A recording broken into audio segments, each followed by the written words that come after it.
नमो अरिहन्ताणं नमो सिद्धाणं नमो आयरीयाणं नमो वज्रायाणं नमो लोय सव्यसाहुनम्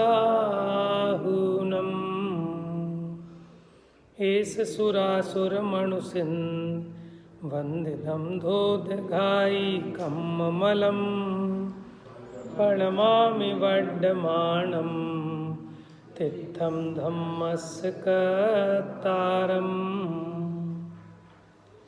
तो यह प्रवचन सार जी परिशिष्ट के माध्यम से 47 नयों की चर्चा चल रही है, जिसमें अपना अब ये 46-47वां नय कल प्रारंभ किया था। क्या नाम था इसका? शुद्ध नय और अशुद्ध नय।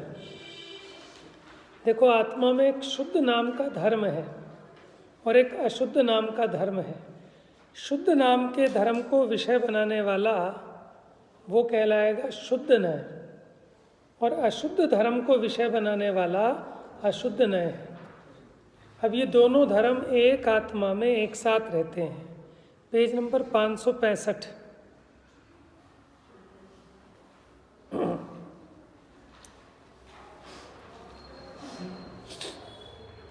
तो हैं तो अपोजिट, एक शुद्ध धर्म है और एक अशुद्ध धर्म है। देखो, आत्मा शुद्ध धर्म क्या कहता है कि आत्मा निरुपाधिक स्वभाव वाला है। कैसा है? निरुपाधि। निर माने नहीं, रहित। उपाधि, उपाधि क्या होती है कि निमित्त जन्य भाव को उपाधि कहते हैं। जैसे आत्मा में मोह राग द्वेष के भाव उत्पन्न हुए, ये औपाधिक भाव है। क्रोध उत्पन्न हुआ, ये औपाधिक भाव है। ये जीव का सहज स्वभाव नहीं है, ठीक है। और निरुपाधि स्वभाव क्या होता है कि जिसमें किसी भी कर्म के उदय, उपशम, क्षय उपशम आदि निमित्त की आवश्यकता नहीं है, वो है निरुपाधि स्वभाव। तो कल हमने शुद्ध अशुद्ध की चर्चा भी की थी। टोडरमल जी ने क्या समझाया? शुद्ध का मतलब क्या होता है? हाँ, ठीक है, अपने से अभिन्न और पर से भिन्न, ये द्रव्य दृष्टि की शुद्धता है। और पर्याय दृष्टि की शुद्धता क्या होगी, बताइए? हाँ, मोह राग द्वेष से रहित होना, इसका नाम शुद्धता है। ठीक है, कल चर्चा हो गई थी इस पर कि द्रव्य से शुद्ध क्या होता है और पर्याय से शुद्ध क्या होता है। जैसे हम कहते हैं पर्याय से शुद्ध कौन है, बताओ? कौन जीव पर्याय से शुद्ध है? अरिहंत सिद्ध है ना, सिद्ध परमात्मा पर्याय से शुद्ध है, ठीक है। और द्रव्य से शुद्ध कौन है? सभी जीव।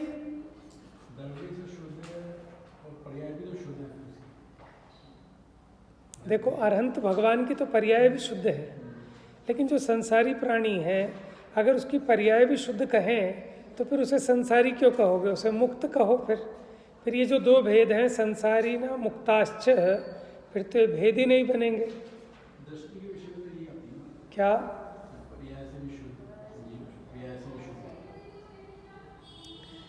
देखो, ऐसा है, जो दृष्टि का विषय, आप कौन सी किताब की बात कर रहे हो? किस? अच्छा, सामान्य से। देखो, पहले तो दृष्टि का विषय क्या होगा ये आपके ऊपर डिपेंड करता है, क्योंकि ज्ञाता के अभिप्राय को न कहते हैं। आप अपनी दृष्टि का विषय जिसे चाहो उसे बनाओ, लेकिन आपको क्या कहना है कि सम्यक दृष्टि का विषय, या ऐसा कहना है कि ऐसे दृष्टि का विषय बनाओ कि जिसको विषय बनाने पर आत्मा को आत्मानुभूति हो जाती है, या आत्मानुभूति का विषय, ठीक है ना, वो आप कहना चाह रहे हैं। तो वो कहते हैं कि शुद्ध द्रव्य वो आत्मानुभूति का विषय होता है, माने आत्मदृष्टि का उपाय है। तो उसमें ये कहते हैं, एक डॉक्टर साहब की एक किताब है दृष्टि का विषय, और एक किताब और आई है कहीं से बॉम्बे से, जयेश भाई शाह कोई सीए हैं उनका, उसका नाम भी शायद सम्यक दर्शन का विषय है ऐसे ही कुछ है, सम्यक दर्शन की विधि है। और एक है द्रव्य दृष्टि जिनेश्वर, पर्याय दृष्टि विनश्वर, ऐसे कई सारी पुस्तकें हैं। तो उनमें भी अलग अलग प्रकार से विषय का निरूपण किया है। तो अब आपका पूछना ये है कि हम ऐसी कैसी दृष्टि करें कि जिससे हमें आत्मानुभूति हो जाए, है ना। उसको हम कहेंगे कि दृष्टि का विषय। अभी इस रेफरेंस में बात कर रहे हैं, ठीक है ना, जिसके देखने पर आत्मानुभूति हो जाए, उसको आप कह रहे हैं कि दृष्टि का विषय क्या हो। तो पहले तो दृष्टि का विषय ऐसा होना चाहिए जो चलाचल ना हो, अचल हो, त्रिकाल एक जैसा हो। क्योंकि परिवर्तित होने वाला होगा तो जो स्वयं ही चंचल है तो आपकी दृष्टि भी चंचल बनी रहेगी, टिकेगी नहीं। टिकाऊ तत्व चाहिए। तो पर्याय जो हैं वो तो निरंतर परिवर्तनशील हैं, लेकिन वो एक एक समय की पर्याय तो आपका ज्ञान का विषय ही नहीं बनती। क्या कह रहे हैं? देखो, आपके ज्ञान में भी निरंतर परिणमन हो रहा है, भले ही आपके पकड़ में आए चाहे ना आए। अभी जैसे मैं आया था ना, अब जब मैं जाऊंगा तब तक मेरे में कितने परिवर्तन हो चुके हैं, अपनी पकड़ में नहीं आते, अपने को लगता है कि वैसा का वैसा ही है। तो हर समय वस्तु परिणमित हो रही है, वो तो अपनी दृष्टि अपनी पकड़ से ही बाहर है, तो उसकी तो चर्चा ही नहीं करना। बात समझ में आ रही? वो तो केवल ज्ञान गम्य है, लेकिन आगम्य बताई है। तो अपने को कौन सी दृष्टि का, कौन सी पर्यायों को विषय नहीं बनाना। जैसे मैं मनुष्य हूँ, देव हूँ, त्रियंश हूँ, नारकी हूँ, मोटे रूप में हमने इनको पर्याय कहा। ये कहलाती हैं असमान जाति द्रव्य पर्याय, क्योंकि ये क्षणिक है। ये मनुष्य पर्याय तो छूट जाएगी, जैसे बचपना, वृद्धावस्था, जवानीपना, ये पर्याय ये तो नष्ट होने वाली है। ये तो मैं सदाकाल ऐसा रहने वाला नहीं हूँ, ये मेरा स्वरूप। क्योंकि जीव इसी को अपना मानकर इससे रिलेटेड जितने संयोग हैं उन्हीं के मिलाने, हटाने, जुटाने में अपना पूरा समय खो देता है। बात समझ में आ रही है? अब अगर आप उसे पकड़ो, सूक्ष्म जो ज्ञान की पर्याय है, दर्शन की, वो तो असंख्यात समयों की पर्याय चली जाती है ना, असंख्यातों पर्याय। सोने की सारी पर्याय समाप्त की हैं। हाँ, उस दृष्टि से मत करो। अच्छा, तो ये बात कर रहे हैं, ये जो पर्याय की बात कर रहे हैं, बहुत बढ़िया, कि चेतना पर्याय की बात कर रहे हैं कि चेतन है वो सदा चेतन रूप ही रहता है, उसका परिणमन भी चेतन रूप ही रहता है। इस अपेक्षा उसकी पर्याय भी शुद्ध है। तो वहाँ भी अर्थ यही लेना कि अपने से अभिन्न, पर से भिन्न। तो इसको ना वास्तव में जो आप पर्याय कह रहे हो, वास्तव में वो द्रव्य दृष्टि का विषय है। वो द्रव्य ही कह के पकड़ में आती है कि मैं चेतन हूँ, सदा काल चेतना रूप रहता हूँ, चेतता ही हूँ, चेतता ही हूँ। ठीक है, हम तो पर्याय उसे कहते हैं कि जो व्यतिरेक स्वभावी हो, ये वो नहीं है और वो ये नहीं है, इसको कहते हैं पर्याय। क्या कहा? व्यतिरेक वो है पर्याय। देखो 80वीं गाथा की टीका में आया, अन्वय सो द्रव्य। अन्वय माने क्या होता है? ये वही है, ये वही है, ये वही है। आप जिसको शुद्ध पर्याय कह रहे हो ना, चेतना को, तो उसमें तो आप यही कहोगे कि ये वही है, ये वही है, ये वही है, तो वो तो द्रव्य हो गया। ठीक है। और पर्याय किसको कहा?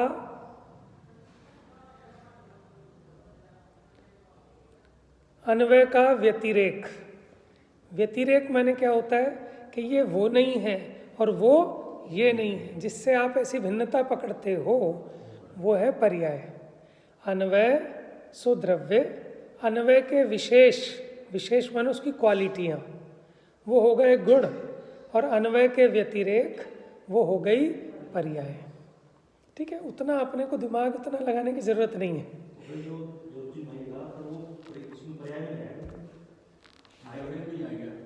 वो द्रव्य दृष्टि का विषय है, और जो भी द्रव्य दृष्टि का विषय है वो द्रव्य कहलाएगा। द्रव्य किसे कहते हैं? द्रव्यार्थिक न्याय के विषय को द्रव्य कहते हैं, और पर्यायार्थिक न्याय के विषय को पर्याय कहते हैं। लेकिन चलो, ये तो विशेष ज्ञान की बात है, विशेष अभ्यास की बात है।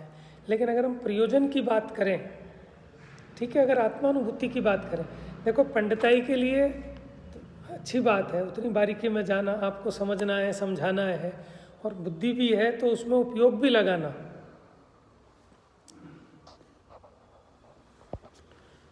ठीक है, लेकिन मुद्दे की बात को नहीं भूलना। कई बार क्या होता है कि हम बाल की खाल तो निकालते हैं, सूक्ष्म चीज़ तो ध्यान देते हैं और स्थूल चीज़ रह जाती है। कई बार ऐसा होता है ना, बच्चा पेपर में छोटी छोटी चीज़ें तो उसने याद रखी, ठीक है ना, और बड़ी चीज़ भूल गया जो असली मेन चीज़ थी। जैसे वो पप्पू का बर्थडे था और सब प्रोग्राम हो रहे हैं, सब चीज़ें परफेक्ट टाइम पे हो रही हैं, अब पप्पू कहाँ दब के मर गया किसी को पता ही नहीं है। असली इम्पोर्टेंट चीज़ तो होती है ना, जिस दूल्हे की बारात जानी है तो दूल्हे का तो ख्याल रखो, वो इम्पोर्टेंट चीज़ है, वो मुद्दे की चीज़ है। अब दूल्हा गायब है, दूल्हे की किसी को चिंता नहीं है, बैंड बाजा बारात सब है, लेकिन दूल्हा नहीं है ना। तो वो भी चूक नहीं होनी चाहिए। कई बार ऐसा ही होता है कि हम बस उसमें उलझ के रह जाते हैं। योग सार प्राव्रत में बहुत अच्छी बात कही अमित गति आचार्य ने कि अज्ञानी जीवों का संसार ये स्त्री पुत्र मकान दुकान कुटुंब है और विद्वानों का संसार ये शास्त्र है। क्या कहना है कि जैसे वो इस स्त्री पुत्र अधिक में अटके फंसे रह जाते हैं, अपना कल्याण नहीं कर पाते, उसी प्रकार विद्वान इस शास्त्र में फंसे रह जाते हैं, अपना कल्याण नहीं कर पाते। समझने की बात है, निषेध नहीं है, लेकिन उसको कह रहे हैं कि वो इसमें तो उलझ गए। जैसे आपने कहानी पढ़ी होगी, आप कुछ भी कहो में तिरिया चरित्र, तो उसमें वो अंत में कहता है कि मैंने लिखा तो बहुत लेकिन लखा आज है। उसने इतना साहित्य लिखा था तिरिया चरित्र के ऊपर, स्त्रियों के ऊपर, लेकिन एक स्त्री ने उसे समझा दिया, भाव भाषणा करा दी कि तिरिया चरित्र होता क्या है। वो कहता माते आज मुझे समझ में आया, लिखा तो बहुत, 10-20 ऊँट थे, उन ऊँटों पे उसकी लिखी हुई किताबें जा रही थी। तो कह रहा लेकिन लखा मैंने आज है कि क्या होता है तिरिया चरित्र। उसने 10 मिनट में ऐसे उसको मज़े चखा दिए, एक एक मिनट में सीन चेंज होते हैं, तो उसको समझ में आया आज के क्या होता है तिरिया चरित्र। पढ़ना कहानी, आप कुछ भी कहो, किताब है ना डॉक्टर भारेल साहब की, उसमें कहानी है तिरिया चरित्र। तो आपको भाव भासना ये आएगा कि भाव भासना क्या चीज़ है? देखो कहने की बात क्या है, मुद्दे की बात ये है कि हम गड़बड़ क्या कर रहे हैं। सबसे पहली गड़बड़ तो हो रही है इस देह के साथ, ठीक है। अभी वो सूक्ष्म पर्याय तो हमने यहाँ से पढ़ के जाना है, ठीक है, लेकिन जिसने शास्त्र नहीं पढ़ा वो जीव भी आत्मानुभूति तो कर सकता है, ठीक है ना। मन मुनिराज का उसको छोटा सा टू दी पॉइंट उपदेश मिल जाए तो वो भी आत्म कल्याण कर सकता है?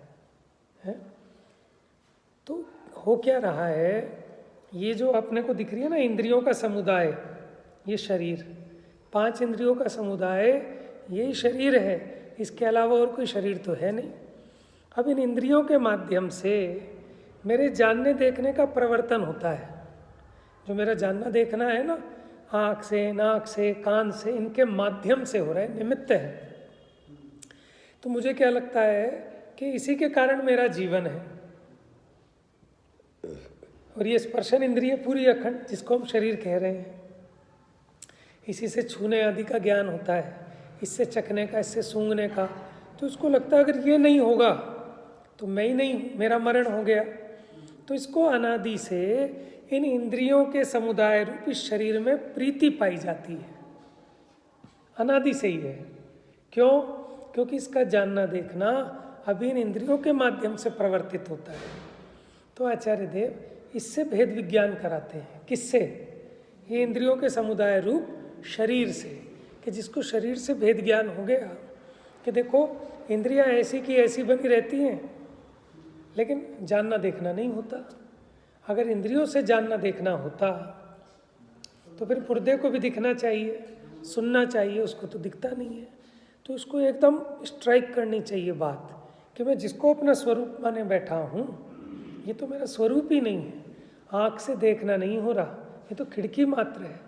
जान तो मैं मेरे उपयोग से रहा हूँ। आप आँख बंद करो, देखो आँख बंद करके भी बहुत कुछ जानना होता है, स्वप्न में भी जानना होता है।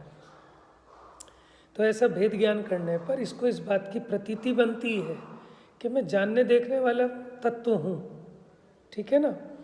और ये सुख दुख हर्ष विषाद ये सब मेरे जानने रूप परिणमन में ही तो ज्ञात होते हैं, ठीक है ना। लेकिन अब कभी कम होते हैं, कभी ज़्यादा होते हैं। तो इसकी जो उत्पत्ति होती है वो क्यों होती है कि जब ये जीव अपने जीव स्वरूप को न जानकर इस देह को अपना मानता है तो इसे कषाय उत्पन्न होती है, मिथ्यात्व होता है।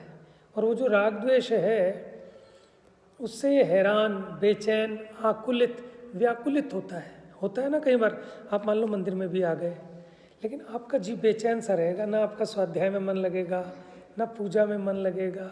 ऐसा क्यों होता है? इसका मतलब समझना कि कषाय का पारा हाई है।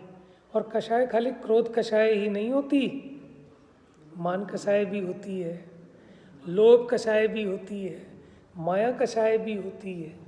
बात समझ में आ रही है ना? तो हम उसको उस टाइम पकड़ें कि वो विकार हो रहा है, जिस विकार के कारण हमारा मन ना पूजा में लग रहा, ना पाठ में लग रहा। भले ही क्रोध नहीं आ रहा, लेकिन या तो कोई मान कषाय चल रही है या कोई लोभ कषाय चल रही है, जिसके कारण एक जैसे किसी का बेचैनी होती है ना, तो वो कहता है जरा बीपी नापूंगा, बीपी की मशीन लाओ। क्यों भाई? यानी उसको इतनी पहचान है कि जब इस टाइप की बेचैनी हो, इसका मतलब बीपी ऊपर नीचे हो रहा है। तो ऐसे ज्ञानी को ये पहचान है कि जब चित्त व्यथित, व्याकुलित, आकुलित होता है, ठीक है ना, चंचलता बनी रहती है उपयोग की, इसका मतलब कषाय का पारा हाई हो रहा है। और कषाय के नाम पे हम सिर्फ क्रोध कषाय को कषाय मानते हैं, ठीक है ना। लेकिन अंदर में विषयों के जुटाने की इच्छा, परिग्रह की वासना, ठीक है, जिसको जगत मनोरंजन, मौज मस्ती ऐसा कहता है, ठीक है, उसको यहाँ क्या कहते हैं? लोभ कषाय, इच्छा, उसी का नाम लोभ है। तो जिसको जितनी ज़्यादा इच्छाएं हैं वो उतना ज़्यादा आकुलित रहेगा, उसका मन नहीं लगेगा किसी भी चीज़ में, हैरान परेशान रहेगा, उसको कहीं संतुष्टि भी नहीं होगी। एक चीज़ को लेगा, फिर उसको छोड़ के दूसरी लेगा, दूसरी को छोड़ के तीसरी, क्योंकि उसको तृप्ति नहीं होने वाली, क्योंकि उसकी कषाय तीव्र है। और जिसकी कषाय थोड़ी मंद होगी उसको थोड़ी सी माने स्थिरता बनेगी, थोड़ा सा संतोष बनेगा, उसका दुख घटेगा। बात समझ में आ रही है? तो जीव को भेद ज्ञान क्या करना है कि देखो ये संयोग तो भिन्न हैं, अपने से जुदे न्यारे नजर आ रहे हैं, लेकिन फिर भी ये पुत्र है, सोई मैं ही हूँ, ये मेरा ही अंग है, उसमें कैसा एकत्व रहता है, उसके चोट लग जाए तो ये दुखी होने लगता है। तो अभी तो मैंने उससे भी भेद विज्ञान नहीं हो रहा, जो बिल्कुल भिन्न है। समझ में है? पुत्र तो अपने से भिन्न है। वो पुत्र गिर गया, मैं तो बैठा हूँ, मैं तो नहीं गिरा, साक्षात दिखाई दे रहा है। और मैं तो पहले से था, वो तो मेरे पैदा होने के 30 साल बाद आया, वो बना रहेगा, मैं चला जाऊँगा। अपने से भिन्न है, लेकिन फिर भी वहाँ इसको ऐसा गाढ़ा मोह रहता है, उसके कारण दुखी रहता है, आकुलित रहता है। अब आ जाओ अपने शरीर पर, ठीक है, ये शरीर जैसा है बिल्कुल ऐसा का ऐसा रह जाएगा, लेकिन मैं चला जाऊँगा, ये इसको साक्षात दिखाई देता है। आए दिन मृत्यु होती है और दिखाई देता है, ये तो बिल्कुल वैसा का वैसा। बताओ जवान मौत हो गई, बताओ ऐसा लग रहा है जैसे अभी बोल पड़ेंगे। क्या अंतर पड़ता है बताओ? कोई अंतर दिखता है जिंदा में और मुर्दे में? ऐसे ही तो लगता है कि सो रहा है, अभी उठेगा। समझ में आया? तो इससे भी ये सोचना चाहिए कि जिसको मैं अपना स्वरूप मान रहा हूँ और इसी के लिए सारे पाप कर रहा है जीव, इसी की पूर्ति के लिए, तो ये भेद ज्ञान होना चाहिए। फिर इसके आगे आता है तीसरे नंबर का स्टेप, कषाय से भेद ज्ञान। अब क्या होता है कि बाह्य संयोग है, ये प्रत्यक्ष भिन्न है, ये देह पुद्गल है, मेरे से भिन्न है, जानती देखती नहीं है, मैं ही जान देख रहा हूँ। अब चक्कर क्या है कि आत्मा के प्रदेश एक क्षेत्रावगाही है, पूरे ये जो शरीर है इसके एक एक रोम रोम में आत्मा के प्रदेश फैले हैं। तो जानने देखने का काम तो आत्म प्रदेशों में हो रहा है, मुझको ऐसा लगता है कि इसमें हो रहा है। बात समझ में आ रही? ऐसा नहीं है कि जैसे कोई सूट पहन लेता है तो ऐसे अपने शरीर रूपी सूट पहन लिया है और अंदर में आत्मा, ऐसा नहीं। इसके एक एक प्रदेश में, जहाँ जहाँ शरीर के प्रदेश हैं वहीं वहीं आत्मा के प्रदेश हैं। इसलिए ऐसा लगता है कि शरीर है सोई मैं हूँ। ऐसा इतना निकट का निमित्त नैमित्तिक संबंध है, ऐसा घनिष्ठ संबंध है।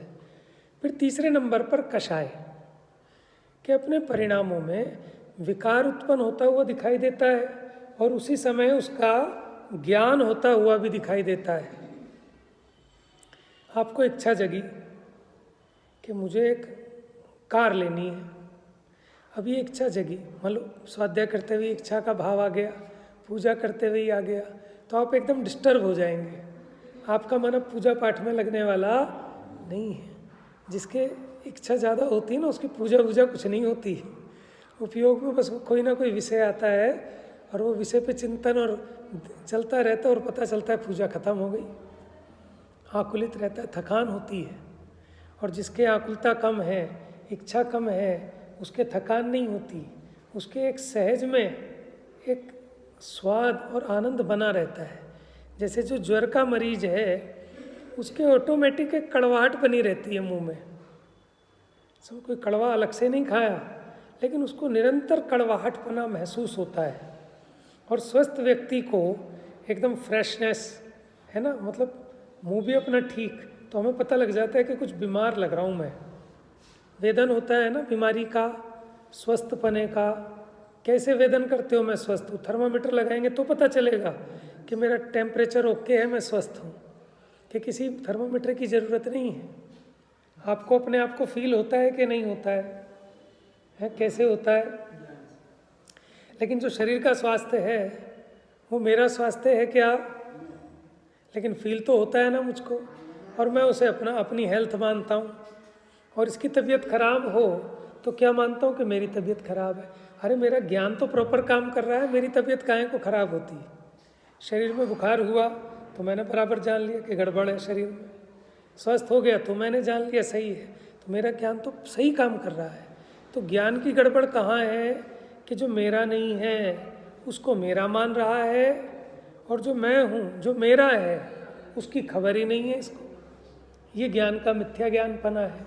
ये है आत्मा का अस्वास्थ्य, बीमारी। ये है मोह राग द्वेष मिथ्यात्व कषाय। तो वहाँ जीव ये विचार करे, ये कषाय तो उत्पन्न हुई, लेकिन ये कषाय सुखरूप है कि दुख रूप है? ये कषाय मेरा स्वभाव है कि विभाव है? तो वहाँ उसको जाने। लेकिन ये सब कब दिखेंगे? कि जब एक ज्ञान को मुख्य रखे। किसको मुख्य रखे?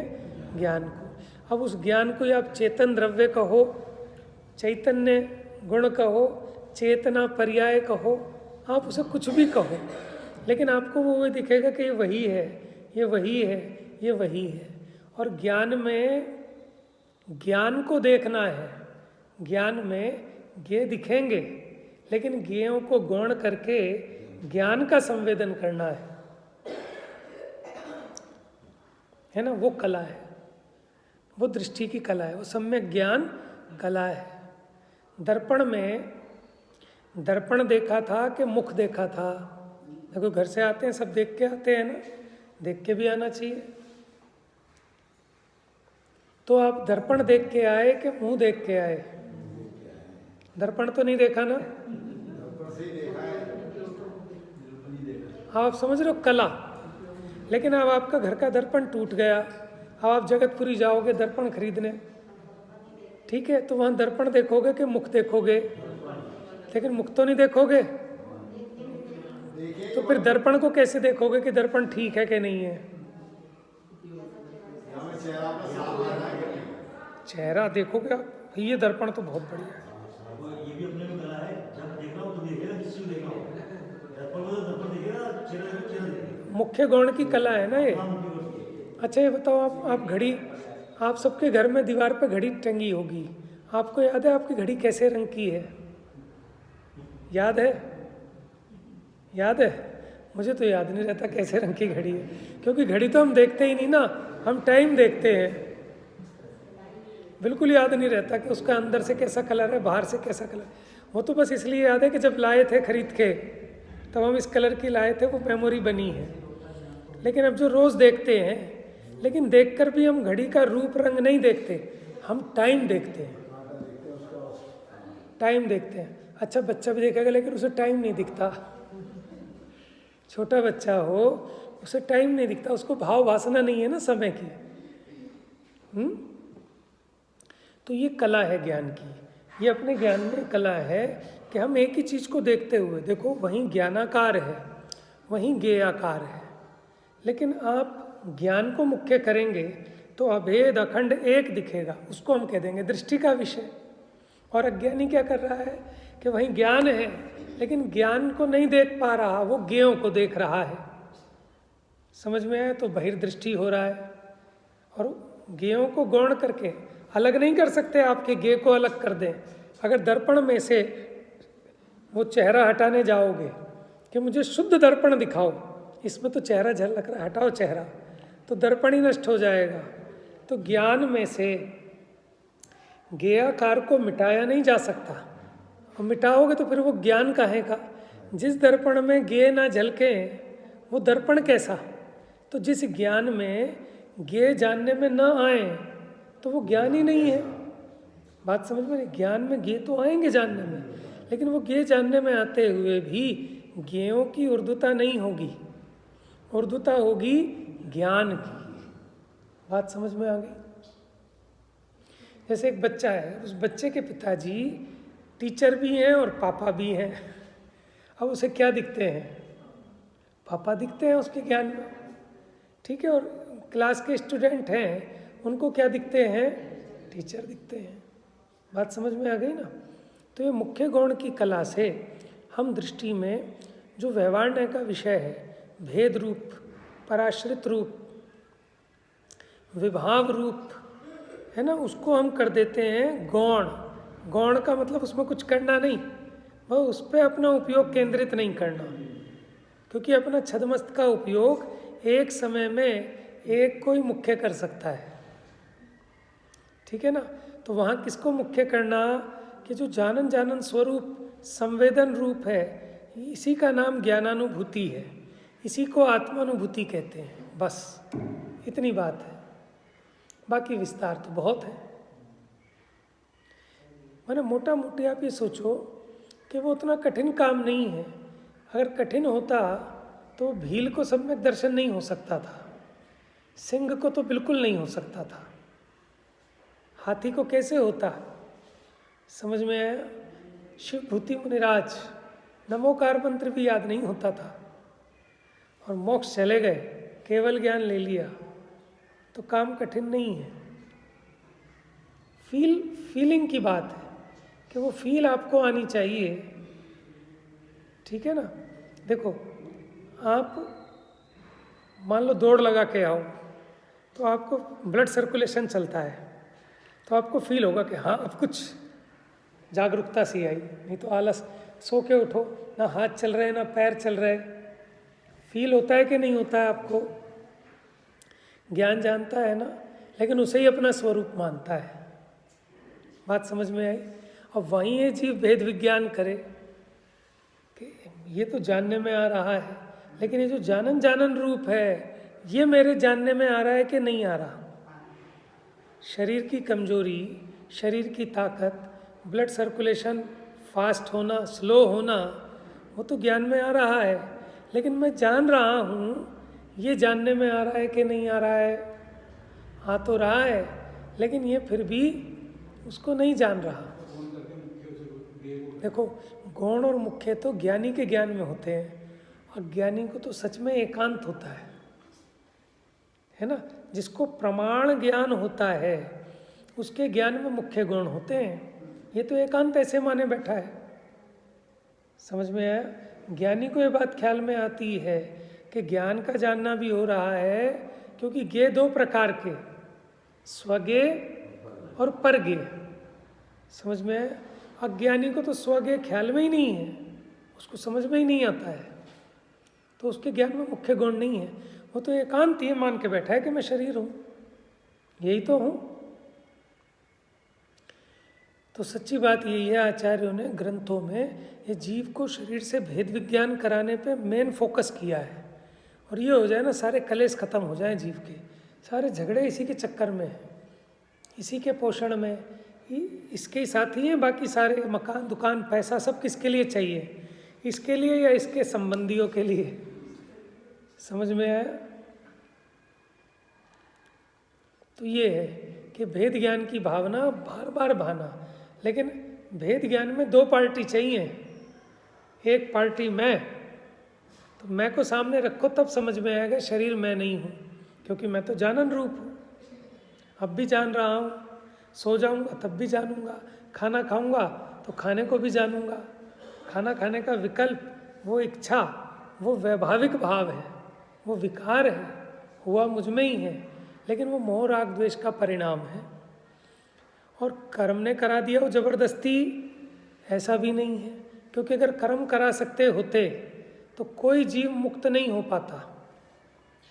तो मेरे में भी एक ऐसी शक्ति है, एक ऐसा धर्म है, उस धर्म का नाम है अशुद्ध धर्म। क्या नाम है?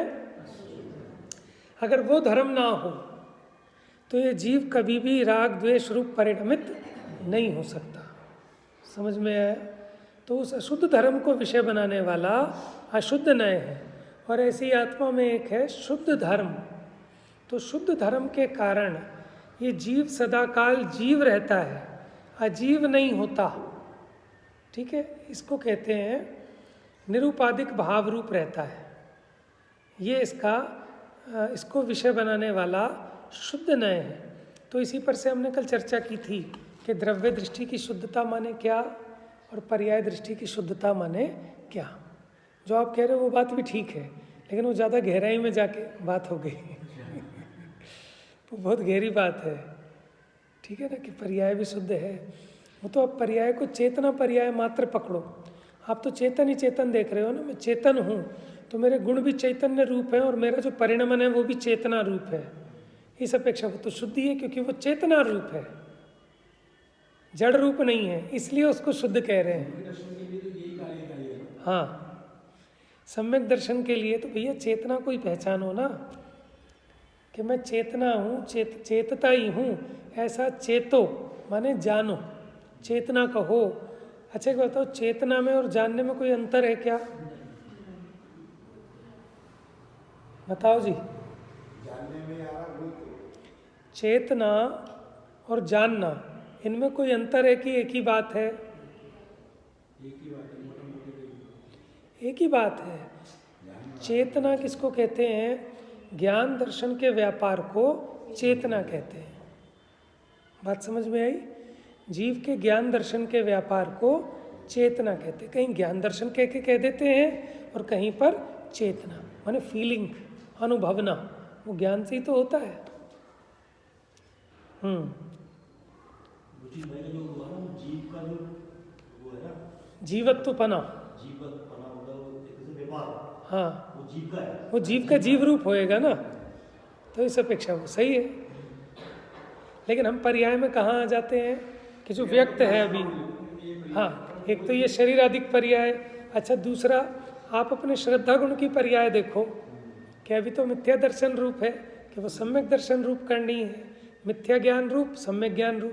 तो दर्शन ज्ञान चारित्र, दर्शन तो उसमें, दर्शन तो का गुण तो रहेगा ना उसमें, चाहे मिथ्या हो चाहे वो तो पर्याय हो गई, लेकिन दर्शन का तो जो गुण गुण तो है वो दर्शन है। गुण तो देखो, गुण तो दर्शन गुण दर्शन है।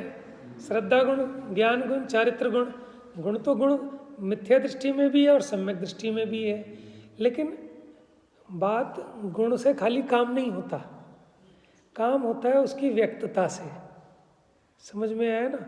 काम होता है व्यक्तता से। देखो, एक बच्चा है, उस बच्चे में भी गुण है कि वो सीए बन सकता है, इंजीनियर बन सकता है, डॉक्टर बन सकता है। लेकिन अब उससे कहे कि गुण तो तेरे में भी बराबर है, कर दे ऑपरेशन, करा लोगे क्या? कि भोगता तो ये जीव व्यक्तता को है ना। जब तक देखो, सभी जीव सुख स्वभावी है ना। बताओ, कोई जीव दुख स्वभावी है कि सुख स्वभावी है? दुख, लेकिन दुखी है कि सुखी है? बात समझ में आ रही है? कि सुख स्वभावी इसलिए कहते हैं कि ये अपने में अपना सुख स्वयं से प्राप्त कर सकता है। सुख रूप परिणमने की शक्ति इसमें है, वो इसका स्वरूप है। लेकिन अभी तो टोटली दुख है 100%। सम्यक दर्शन के बिना तो उसकी कणिका भी नहीं जागृत होती सुख की, है ना। तो मैंने एक दिन पूछा सबसे, आप तो थे, कि बताओ हम शुद्ध हैं कि अशुद्ध हैं? नहीं, अभी आप शास्त्र को भूल जाओ थोड़ी देर के लिए। अब अपनी मान्यता से बताओ क्या लगता है। गलत था। अच्छा, मैक्सिमम लोगों ने सबने कहा कि शुद्ध हूँ। फिर मैंने पूछा दूसरा क्वेश्चन, सुखी हो कि दुखी हो, अब बताओ। फिर सब शांत हो गए। अगर शुद्ध हो तो सुखी होने चाहिए, आप दुखी हो ना तो फिर शुद्ध कैसे कहें? ये तो विरोध है, ये तो तर्क की कसौटी पे भी बात खरी नहीं उतरती। अब ये विचारणीय बात खड़ी हो गई कि शास्त्रों में जैसे शुद्ध कहा है उसकी अपेक्षा ठीक से समझो। आप जैसे समझ रहे हो वैसे वो शुद्ध नहीं कहा। उस शुद्धता की अपेक्षा ये है कि चेतन सदा चेतन रहता है, जड़ नहीं होता, ये उसकी शुद्धता है। इसी को कहते हैं द्रव्य से शुद्ध हूँ, पर्याय से अशुद्ध हूँ मतलब। लेकिन अभी जो व्यक्त परिणमन है वो तो मोह राग द्वेष रूप हो रहा है। स्वभाव तो ऐसा है, लेकिन हो कैसा रहा है? बात समझ में आ रही है? तो आत्मा में ऐसा एक शुद्ध धर्म भी है और एक अशुद्ध धर्म भी है।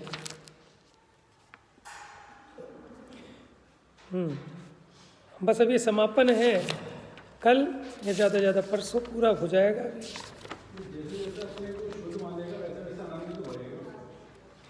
देखो ऐसा है, हाँ हाँ, लेकिन अब मैंने बताया ना शुद्धता किसका नाम। देखो मिलावट, जो बताया कि जो एक है परिपूर्ण है, हाँ, वो शुद्ध है। अभाव का नाम शुद्धता नहीं है। क्या चीज़? अभाव का नाम शुद्धता नहीं है।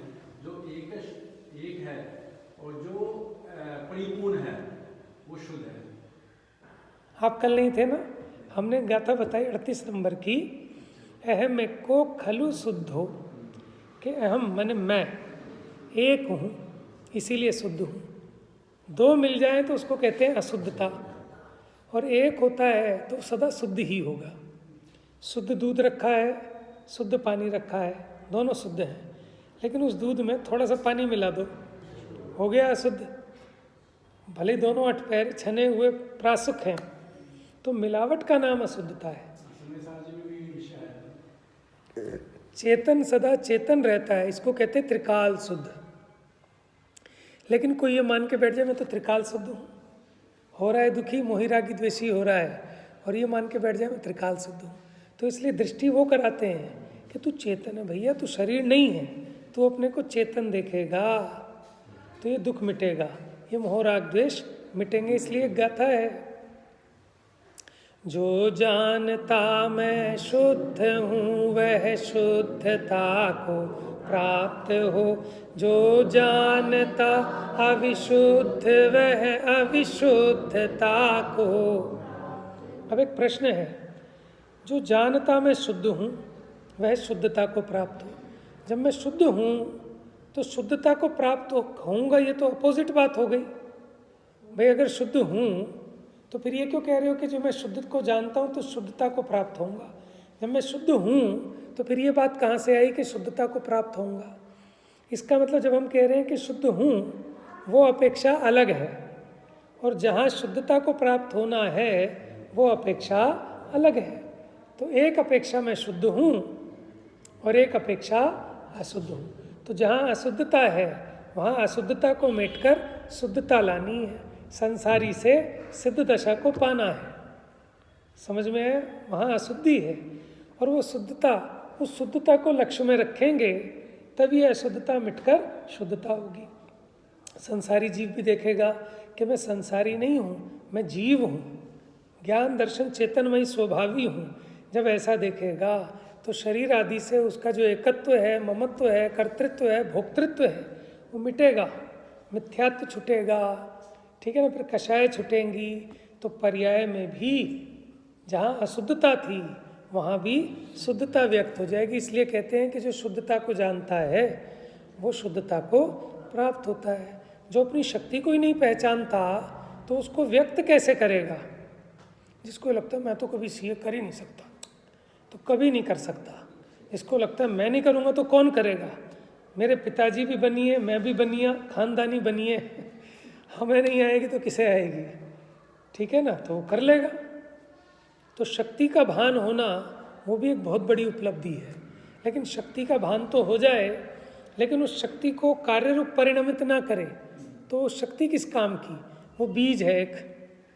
अब उस बीज में इतनी शक्ति है कि इतना बड़ा वट का वृक्ष बनेगा, फिर उसमें बहुत सारे बीज लगेंगे, फिर उनसे बहुत सारे वट वृक्ष। लेकिन उस बीज में तो कुछ दम नहीं है ना अभी, वो तो उसका कार्य तभी होगा जब वो फलित हो जाए। आम का बीज है, बराबर है, उसमें से हजारों आम निकलेंगे, लेकिन इससे तो आपका काम नहीं चलना ना, इसके बिना नहीं होगा। लेकिन इससे नहीं होगा, उसको बोओगे, उसका लालन पालन करोगे, तब आम प्राप्त होगा। तो आत्मा शुद्ध तो है, वो तो सभी का शुद्ध है, फिर तो संसारी और मुक्त में कोई अंतर ही नहीं है। कल भी हमने बात कही थी कि जो निगोद में सोई मुझ में सोई मोक्ष मंजार, अंतर भेद कछु भी ना ही भेद कहे व्यवहार। जब निगोद में मुझ में और भगवान में कोई अंतर नहीं है तो वेदी में भगवान की प्रतिमा क्यों विराजमान करते हो? अपनी कर लो और निगोदिया की कर लो, जब सब एक है। तो भैया वो जो सब एक कह रहे हैं वो अपेक्षा शक्ति अपेक्षा की है, स्वभाव की बात है। लेकिन पूज्यता तो सुख तो व्यक्तता से होता है। हमारे आदर्श निगोदिया नहीं है, सिद्ध भगवान है। तो फिर तीनों को समान क्यों कहते हो? बात समझ में आ रही है आपको? फिर आप समान क्यों कहते हो? अगर आप समान कहते हो कि जो निगोद में सोई मुझ में सोई मोक्ष मंझार, तो फिर मुक्त जीव को आदर्श क्यों बना रहे हो? निगोद को बना लो। नहीं बनाएंगे ना तो आप समझना, द्रव्यार्थिक न्याय का कथन, पर्यायार्थिक न्याय का कथन। द्रव्य दृष्टि से शुद्धता, पर्याय दृष्टि से शुद्धता। एक है शक्ति और एक है शक्ति की व्यक्ति। तो पहले शक्ति हो, फिर शक्ति का भान हो। क्या कहा?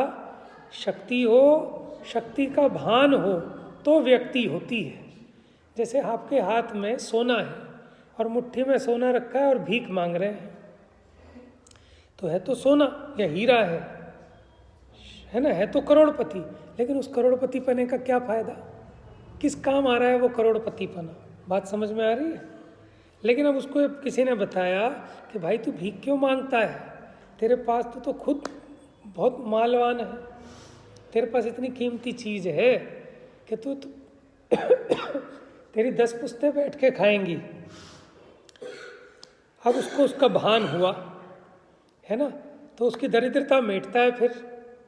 फिर उसको थोड़ा सा उसके बल पे ही इतनी उसकी वाणी बदल जाती है, चाल ढाल। करोड़पति रिक्शा वाली सुनी होगी कहानी आपने, बात समझ में आई?